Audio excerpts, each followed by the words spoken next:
do më thonë, do të konsultuar me avokatin e popullit, edhe këtë çështje do ta çojmë te organet kompetente. Mandej, vendimet mirën prej personave që janë kompetent. Do më thonë, duhet më respektu veç ligjet kushtetuese të Kosovës, edhe nuk mund të marrë një vendim me empati, do me thonë një shkel ligjet edhe një shkel kushtetutën e Kosovës. Kjo mendoj që është vendimi më i drejtë për me respektu edhe shtetin ligjor të Kosovës. Kështu që tjerve ja respektoj drejtën e besimit edhe gjithçka tjetër, që shë urova edhe në fillim, ja uroj edhe tash sërish, po mendoj që për mbi krejt nive janë ligjet. A po shkelin ligjet, sipas juve?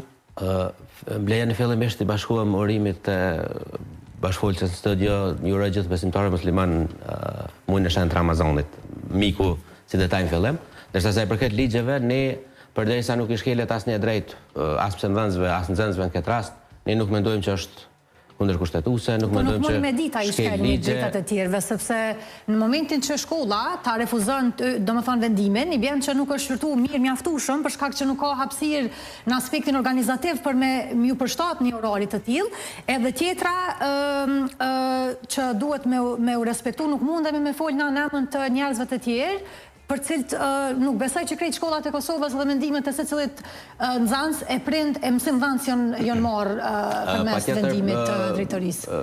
E thash në fillim, ne nuk kemi pyetur si zbashk që i përfaqësojmë të drejtat e mësimdhënësve sa duhet merret ky vendim. Mirë po, përgjatë diskutimeve që kemi pas përmes kryetarit të nivelit sindikal komunal të arsimit parauniversitar në Prishtinë, zotëri Çamil Hajdini që e përfaqëson zbashkun në Prishtinë, nuk kemi asnjë reagim për mësimdhënësve të cilët janë ose asnjë raportim që ju shkelni e drejtë në kuadër të këtij vendimi. Sa i përket të drejtave të nxënësve, është Këshilli i Prindve i cili i përfaqëson nxënësit edhe institucione të tjera të cilat duhet i adresojnë shkeljet që janë bërë në këtë vendim, nëse ka shkelje në këtë aspekt. Mirë, pa nuk ju duket gjërim fetar që më bani ndryshim për një religjion caktuar në orar mësimor, që orari mësimor duhet të jetë neutral ndaj religioneve. Kjo mendoj që kjo është pika kryesore që do të mu diskutojmë, sepse shkolla duhet të jenë neutrale për sa i përket çështjeve fetare, edhe me vendime edhe me gjithçka tjetër. Duhet të respektojë çdo qytetar i Republikës Kosovës.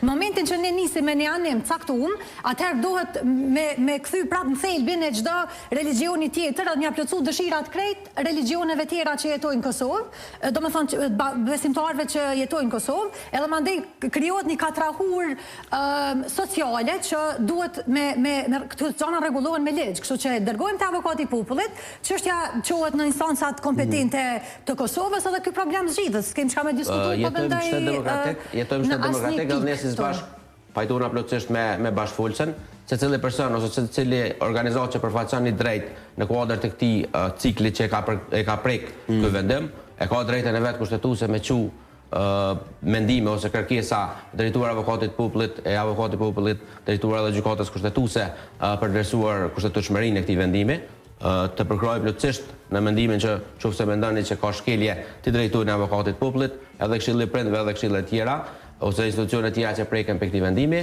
mirëpo ne si bashkë nuk mendojmë që ju është bërë ndonjë padrejtë ose shkelje mësimdhënësve të cilët ne i përfaqësojmë, e në rastin konkret nuk mendojmë që është edhe interferim fetar ose jo, në momentin që e merr një vendimin ju përshtat orarin ta them mendimin deri në fund, pastaj diskutojmë. Për një për shkak se domethënë për shkak të agjerimit që nuk është kjo neutral, kjo tregon automatikisht që ka ngjyrime fetare. Po vjen shumë keq, vendim është i tillë. Nuk besoj që ka pas kërkesa për Bashkisë Islame ose për dikujt në aspektin fetar për të bërë ky vendim. Mendoj që drejtori i arsimit nëse s'është për arsye fetare. Drejtori i arsimit të ka bërë këtë për me rujt urën që ka interferim. Po ka interferim.